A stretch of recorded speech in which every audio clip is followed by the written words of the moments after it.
नमस्कार, मैं हूं किरण रावत और आप देख रहे हैं समाचार फॉर यू। एक नजर आज की हेडलाइंस पर।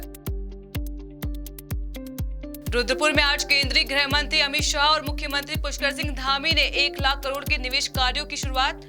उत्तराखंड औद्योगिक क्रांति 2.0 की ऐतिहासिक शुरुआत, मिलेगा युवाओं को रोजगार। देहरादून की प्रवर्तन निदेशालय ने पूर्व कैबिनेट मंत्री हरक सिंह रावत के खिलाफ बड़ी कार्रवाई करते हुए दायर की चार्जशीट। देहरादून दुग्ध उत्पादक सहकारी संघ ने दूध की क्वालिटी को लेकर उठाए जा रहे सवालों को पूरी तरह से बताया निराधार। हरिद्वार कांवड़ मेले के बीच श्रद्धालुओं के लिए बड़ी खबर, चंडीघाट का नवनिर्मित फ्लाईओवर पैदल आवाजाही के लिए खोला गया।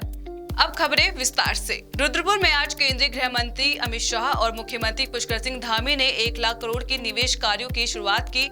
अमित शाह ने इसे नए उत्तराखंड की नींव बताया।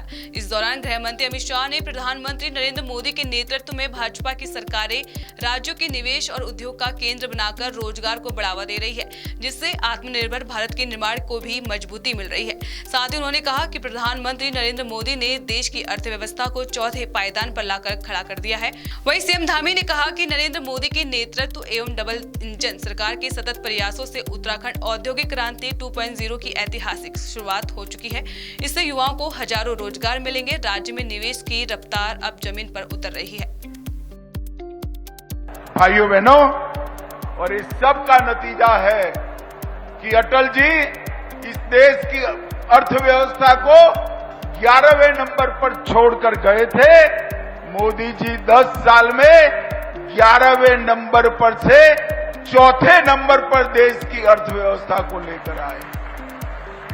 और आप लोग चौथे नंबर की अर्थव्यवस्था से खुश हो, मगर मेरी बात आज घर जाकर अपनी डायरी में लिख लेना, 2027 में हम विश्व की 3रे नंबर की अर्थव्यवस्था बनने जा रहे हैं। आज भी वो दिन याद है जब ग्लोबल इन्वेस्टर समिट के समापन समारोह के अवसर पर आदरणीय गृह मंत्री जी ने कहा था कि ये समापन नहीं है, बल्कि उत्तराखंड में एक नए युग का सूत्रपात है। और मुझे प्रसन्नता है उनकी यह बात सच साबित हुई। ये हमारे लिए अत्यंत गर्व का विषय है कि आज हम ग्लोबल इन्वेस्टर समिट 2023 के अंतर्गत 3.56 लाख करोड़ रुपए से अधिक के निवेश समझौतों पर हैं। 1 लाख करोड़ रुपए से अधिक के निवेश प्रस्तावों को हमें धरातल पर उतरने पर सफलता प्राप्त हुई है। और ऐसे समय में आज हमें पुनः आदरणीय गृह मंत्री जी का सानिध्य प्राप्त हो रहा है। मनी लॉन्ड्रिंग के मामले में फंसे उत्तराखंड कांग्रेस के वरिष्ठ नेता हरक सिंह रावत पर प्रवर्तन निदेशालय ने शुक्रवार को उनकी पत्नी दीप्ति रावत समेत कुल 5 लोगों के खिलाफ देहरादून की विशेष मनी लॉन्ड्रिंग निवारण अदालत में चार्जशीट दाखिल कर दी है, जिससे कांग्रेस नेता हरक सिंह रावत की मुश्किलें बढ़ सकती है। हालांकि इस मामले में हरक सिंह रावत ने बड़ा ऐलान करते हुए कहा कि अगर इस केस में वह दोषी साबित होते हैं तो वह राजनीति से संन्यास ले लेंगे। जिन अधिकारियों को ने हरक सिंह रावत के गिरफ्तार में हाथ डालने की कोशिश की, उंगली डालने की कोशिश की है, वो खून क्या आंसू रोएंगे जिंदगी भर। हरक सिंह रावत तो जेल जाएगा नहीं जाएगा। हरक सिंह रावत तो जेल जाने के लिए हमेशा, मैं तो उस दिन अभी ईडी में गया तो जेल भेजो या तो मैं आत्महत्या करूंगा। यहाँ कोई तो चंद्रशेखर आजाद बनेगा, कोई तो सुभाष चंद्र बोस बनेगा, कोई तो भगत सिंह बनेगा। अन्याय के खिलाफ कोई तो लड़ाई लड़ेगा। और आज मैं आपके माध्यम से ईडी के उन लोगों को सबक सिखाने के लिए आज मैं तैयार हूं। उन्होंने हरक सिंह रावत को छेड़ा है। हरक सिंह रावत के खून क्या आंसू रोए उन्होंने। जैसे वो पीसी शर्मा, मैंने पी शर्मा को कहा था खून क्या आंसू रोएगा, कोई तुझे पानी पिलाने वाले मिला। जब मरा पीसी शर्मा आए सीबीआई का डायरेक्टर, उसका ड्राइवर ने मुझे बताया साहब उसकी बीवी ने भी उसको छोड़ दिया था, कोई पानी पिलाने वाला भी नहीं था उसको। ऐसे में इन अधिकारियों को कह के आया। अरे सरकार के दबाव में माध्यम से इस प्रदेश की जनता के बीच में कहना चाहता हूं, देश के जनता के बीच में कहना चाहता हूं कि 99.9% नहीं, अगर हरक सिंह रावत इसमें 0.1% दोषी मिल गया तो हरक सिंह राजनीति से संन्यास लेगा, सार्वजनिक से संन्यास ले लेगा। लेकिन हरक सिंह अगर सही है तो जो तुम मानसिक उत्पीड़न मेरा कर रहा, क्या उस ईडी के डायरेक्टर नवीन कुमार के खिलाफ, क्या राजीव जैन के खिलाफ जो डिप्टी डायरेक्टर है, क्या अभय कुमार जो असिस्टेंट डायरेक्टर मेरे केस का है, क्या उपाध्याय इंस्पेक्टर, क्या 420 उन धाराओं में उनको वो सजा मिलेगी जो मेरा पिछले 1 साल से उत्पीड़न कर रहे हैं?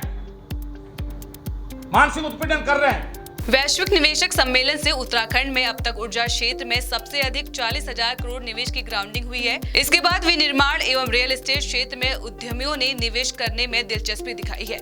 आज शनिवार को उधमसिंह नगर जिले के रुद्रपुर में प्रदेश सरकार 1 लाख करोड़ के निवेश की ग्राउंडिंग होने पर निवेश उत्सव मनाया है। हमारा 1 लाख करोड़ रुपए का जो ग्राउंडिंग है वो फाइनल ग्राउंडिंग है और औद्योगिक जगत में ये उत्तराखंड के बढ़ते हुए कदम है। मैं कह सकता हूँ कि आने वाले समय में औद्योगिक क्षेत्र में उत्तराखंड बहुत आगे अपना नाम करने वाला है। कई फैक्ट्रियाँ, कई बड़े नाम, कई नामचीन कंपनियाँ जो हैं उत्तराखंड में इन्वेस्ट कर रही है। उत्तराखंड में इन्वेस्ट करके कई लोगों के इंफ्रा भी खड़े हो गए हैं। तो निश्चित रूप से जो हमारा सरकार का सोचना है कि यहाँ के युवाओं को अपने प्रदेश में काम मिल सके, अपने शहरों में काम मिल सके, उस दिशा की ओर हम काम कर रहे हैं। और निश्चित रूप से केंद्र सरकार का हमेशा उत्तराखंड को सहयोग रहा है। मैं माननीय केंद्रीय मंत्री जो हमारे होम मिनिस्टर हैं उनका बहुत बहुत धन्यवाद करता हूँ कि उन्होंने अपना कीमती समय उत्तराखंड को दिया। निश्चित रूप से जब जब उत्तराखंड को आवश्यकता पड़ती है केंद्र हमेशा हमारे ऊपर आशीर्वाद लेकर के खड़ा रहता है और आज उत्तराखंड चारों ओर चहुं दिशाओं पर विकास की ओर अग्रसर है। देहरादून दुग्ध उत्पादक सहकारी संघ ने दूध की क्वालिटी को लेकर उठाए जा रहे सवालों और प्रचार को पूरी तरह से भ्रामक करार दिया है। दुग्ध उत्पादक सहकारी संघ के प्रधान प्रबंधक सक्षम श्रीवास्तव ने कहा कि कई स्तर पर क्वालिटी की जांच की जाती है और भारत सरकार के मानकों के तहत ही क्वालिटी की जांच के बाद दूध की सप्लाई होती है।